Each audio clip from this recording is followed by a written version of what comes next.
Journal par les 24 heures de visite diplomatique intense du président sénégalais Bassirou Diomaye Faye est allé au Mali et au Burkina Faso. Objectif, renforcer les liens politiques, économiques et sécuritaires avec ces pays, mais aussi évoquer la possible réconciliation entre ces pays et la CEDEAO. Clémence Valère nous en dit plus. C'est un sprint diplomatique qui s'achève pour le président sénégalais Bassirou Diomaye Faye. Ce jeudi, le chef d'État s'est rendu pour la première fois depuis son investiture dans 2 pays membres de l'Alliance des États du Sahel, le Mali et le Burkina Faso.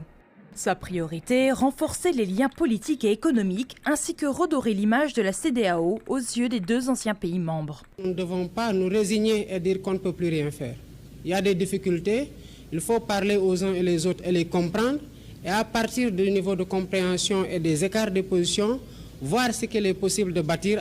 En janvier 2024, le Burkina Faso, le Mali et le Niger ont annoncé leur retrait de la CEDEAO, accusant l'organisation d'être inféodée à la France, ancienne puissance coloniale, et de ne pas les avoir assez soutenus contre le djihadisme. Suite à leur départ, les 3 pays ont fondé l'AES pour combattre ce fléau.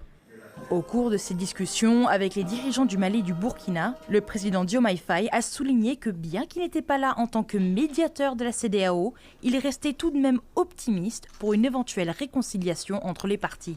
Je comprends aujourd'hui que les positions soient quelque peu figées, mais je perçois dans chacune de ces positions-là, ou les tenants de ces positions, une fenêtre d'ouverture qui peut permettre de nouer un fil, si tenu soit-il, du dialogue. Le Sénégal partage des centaines de kilomètres de frontières avec le Mali et entretient avec lui d'importantes relations commerciales et humaines. La situation sécuritaire au Mali et au Sahel et le risque de propagation au Sénégal ont longtemps été une préoccupation forte pour Dakar.